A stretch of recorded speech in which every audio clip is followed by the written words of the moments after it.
ubuyisilamu bw'umwimerere Abu Muhammad Shia.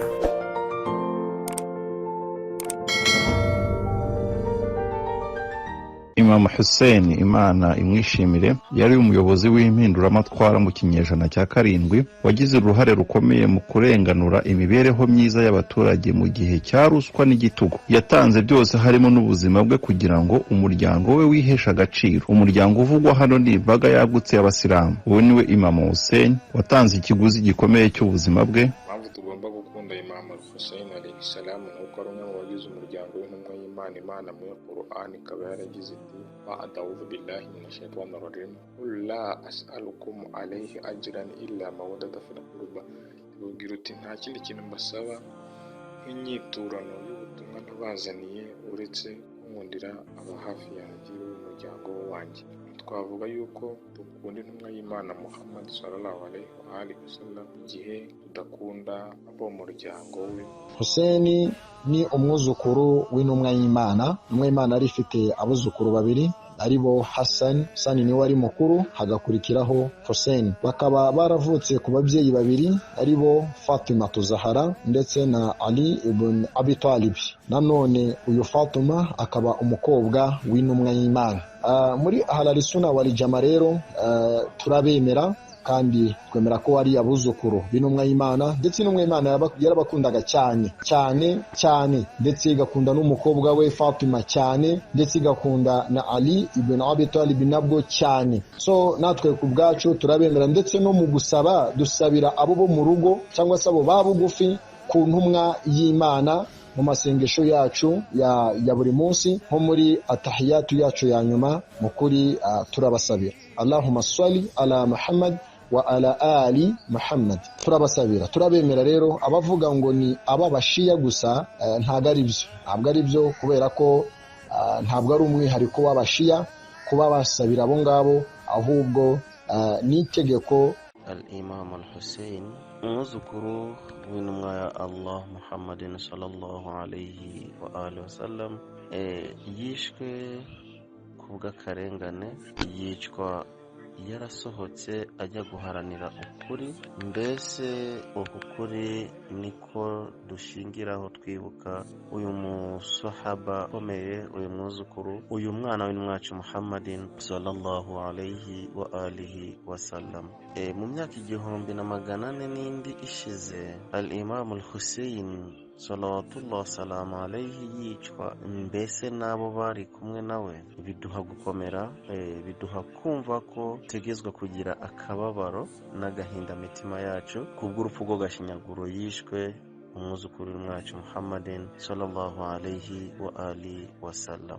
Mwako gaco rero tumwibuka kugira ngo natwe kuriya kuri kwamuhagurukije kugatumwa yicwa, ariko natwe tugira gute twibuka kugira ngo twerekane agahinda n'akababaro dufite no kwamagana ibyakorewe umuryango w'umwacu Muhammadin salawatullah. Umwuzukuru w'intumwa y'Imana akaba umuhungu wa Imam Ali alayhi salam yaguye Karubara. Ni intwari yacu, intwari y'Ubuyisilamu. Reka tumukunde tumwubahe. Uyu rero Imam Hussein, uwavuga ibigwi bye, uwavuga ubudahangarwa bwe, uwavuga amateka ye, uwavuga ubutwari bwe mu Isilamu ndetse n'ubumenyi butandukanye ntabwo yaburangiza. Ubwo yarahanganye n'umwanzi n'ingabo za Yazid mu butayu Karubara, izuba, abana bari kumwe bicwa n'inyota, abadamu bari kumwe bicwa n'inyota, umwuma yaje kwicwa n'ingabo z'umwanzi bari bahanganye. Bafata umutwe we bawujyana ku ihunda ry'icumu, bawuzengurukana umujyi babyina insinzi. Hussein ibn Ali yavutse ku itariki 11 z'ukwa mbere umwaka wa 626, yitaba Imana ku itariki 10 z'ukwa 10 muri 680 nk'uko amateka abivuga. Akaba avuka kuri Ali bin Abi Talib, akaba ari we se umubyara. Uyu nawe Ali bin Abi Talib akaba yari mwene wabo n'intumwa y'Imana Muhammad, Imana amahoro n'umugisha. Akaba yari umwana wa se wabo, ni ukuvuga ni abakuze. Mbese mu Kinyarwanda ho niba byita abakuze, ahubwo bita ni abavandimwe, ni nka mukuru we, base baravukanaga. Hanyuma na nyina akaba yitwa Fatima. Uyu Fatima nawe akaba yari umukobwa w'intumwa y'Imana Muhammad, Imana amahoro n'umugisha. uyu Hussein rero akaba yaravukanaga na mukuru we witwa Hassan. Aba bombi bakaba baravuzukuru b'intumwa, ndetse nk'uko babitubwira intumwa y'Imana Muhammad, Imana amahoro n'umugisha, yarabakundaga cyane. Mu kinyarwanda cyiza bavuga ko bari abatoni b'intumwa y'Imana, bari abatoni ba sekuru.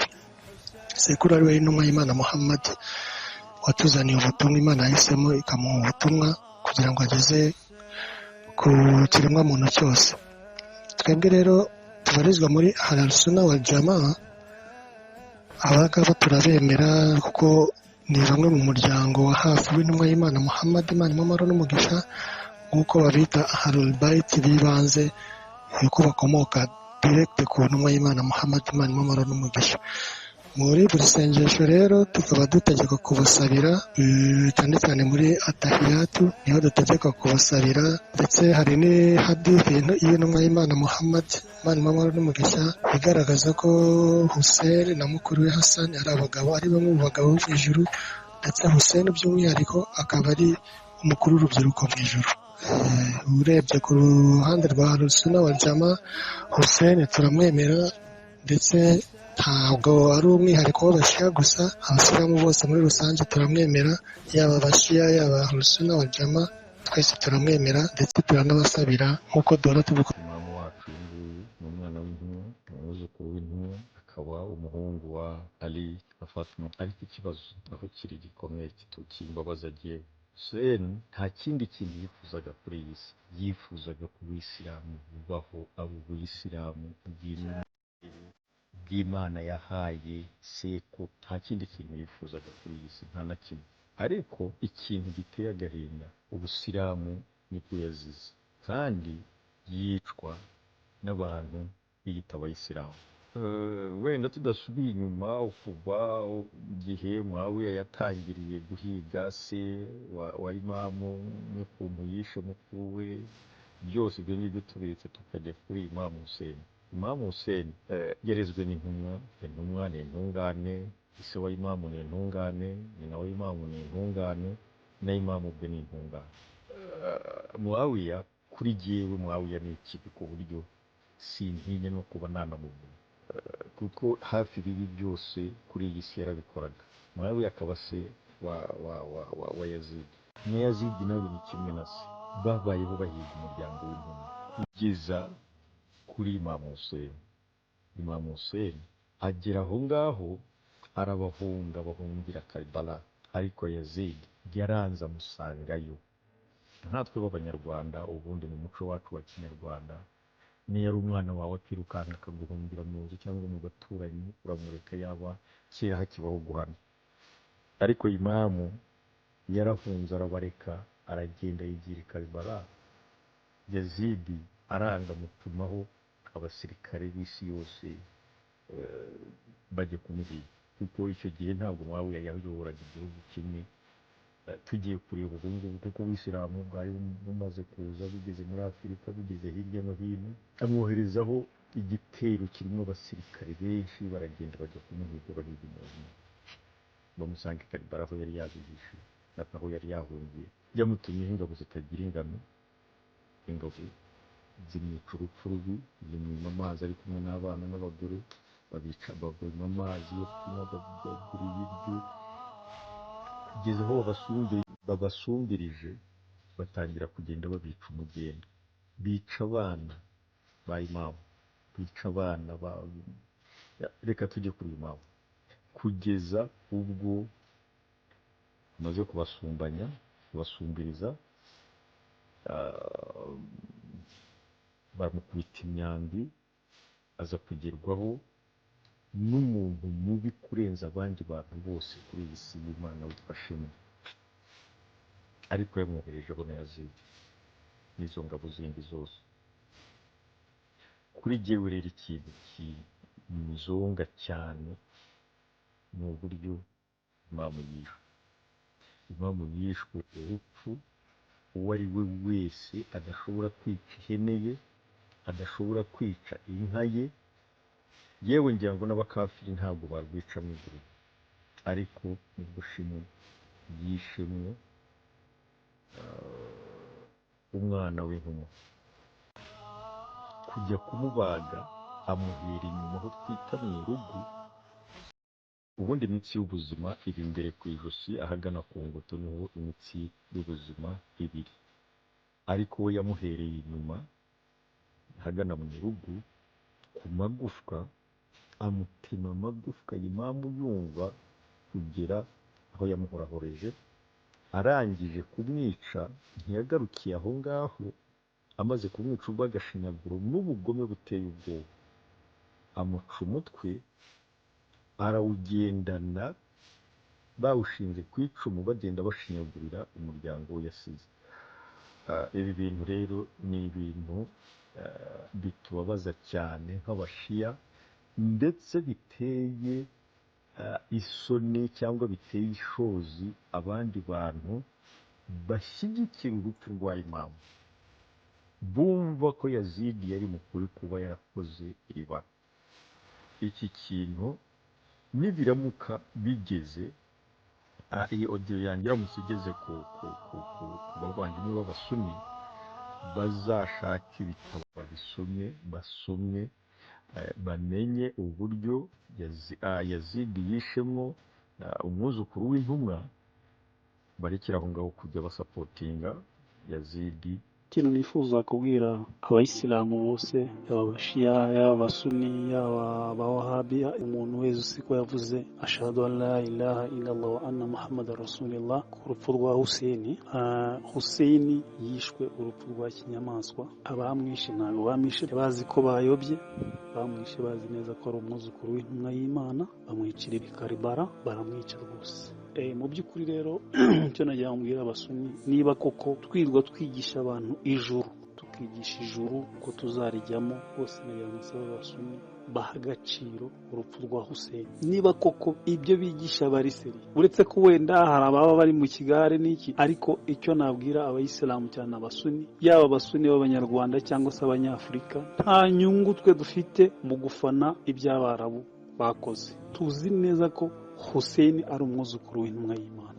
Ni ukuvuga rero utazi urupfu rw'umwuzukuru w'intumwa y'Imana afite ikibazo. Abantu bari barangije ibintu byinshi mu idini. Urupfu rwa Hussein nirwo rwatumye abantu bakanguka. Abantu bose bari mu bizungera batazi ibyo ari byo, bazi ko abuzukuru w'intumwa y'Imana ari babi, bari barabyigishijwe, barabitojwe na Yazidi ndetse na Muawiya. Ariko Hussein apfuye, abonye ba bantu bigishaga ububi bw'abuzukuru w'intumwa y'Imana bamwishe, abantu barakanguka baravuga bati abantu bishe umwuzukuru w'intumwa y'Imana. Ngo bamushyiriye Yazidi ingabo ze, ngo umutwe wa Hussein awutaka ku meza, buri gitondo akajya ashyiramo igiti avuga ngo aramukize nk'uko Mose yakize Firawuni. Nawe musuni cyangwa se muwahabi ukaba urimo uri inyuma y'umuntu witwa Yazidi wishe umwuzukuru w'intumwa y'Imana. Ikibabaje kinatangaje giteye n'agahinda ni uko kuri guhishwa, ukagira ngo abantu bagiye inama yo kuzahisha uko kuri batitaye ku madini barimo ko atandukanye, batitaye ku mico barimo ko itandukanye, ariko ugasanga bahuriye mu guhisha ukuri kugeza n'uyu munsi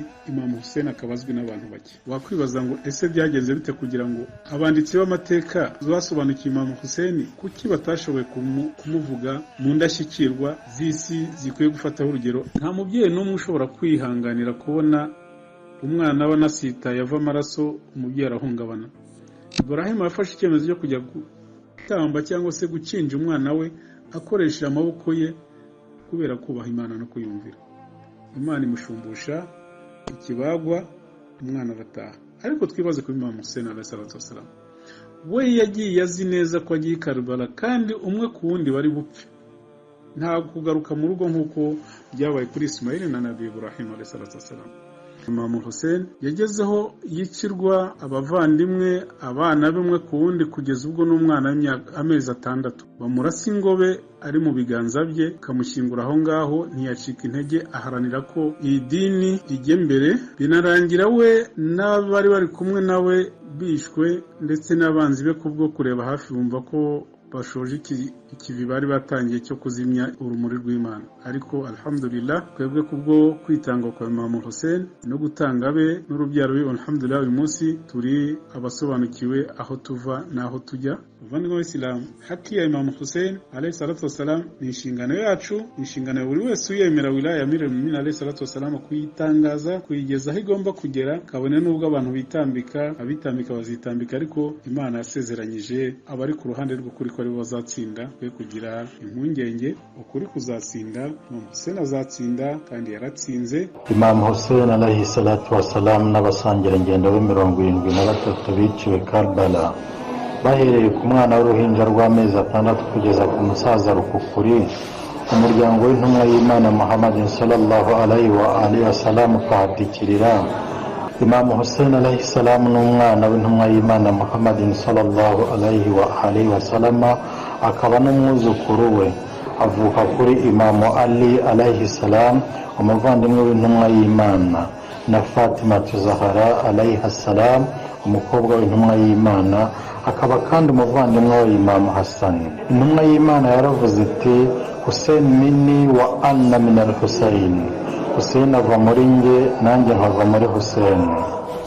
Kandi aravuga ngo Hussein ni umubiri wanjye nanjye nkaba umubiri we, amaraso ye niyo maraso yanjye. Imana ikunda ikishimira abamukunda kandi ikanga cyane abanzi be. Imam Hussein ni umuyobozi akaba n'umutware w'abasore bazinjira mu ijuru. Ubwo bari basumbirijwe n'inyota hitwa Karbala, Imam Hussein alayhi salam yasabiye umwana w'uruhinja rw'amezi 6 amazi yo kunywa, aho kuyahabwa araraswa aturitse ingoto ahita yitaba Imana.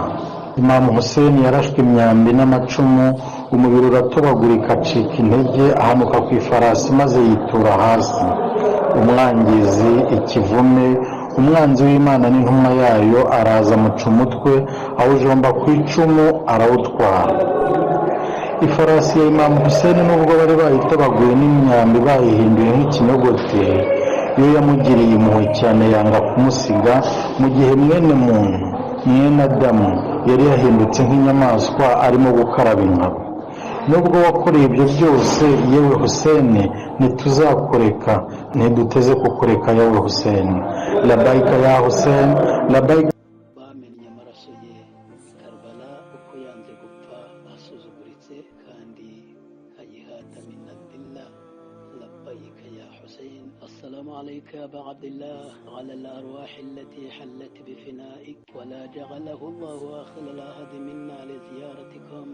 السلام على الحسين وعلى علي بن الحسين وعلى أنصار الحسين وعلى أصحاب الحسين وعلى جميع الشهداء كربلاء، ورحمة الله وبركاته. لبيك يا حسين، لبيك يا حسين، لبيك يا حسين، يا حسين، لبيك يا حسين. yanze amahugu, yanze kuyoborwa n'umwangizi. Imam Hussein ntituzakwibagirwa, nzakora nkawe ya Hussein. Labaika ya Hussein, labaika ya Hussein, labaika ya Hussein, labaika ya Hussein, labaika ya Hussein, ya Hussein, ya Hussein ibn Ali. يا حسين، لبيك يا حسين بن علي. يا حسين، لبيك يا حسين،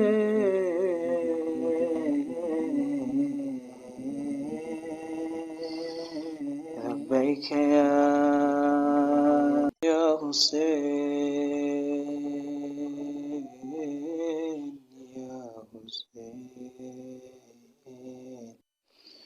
يا حسين يا أمير المؤمنين. يا حسين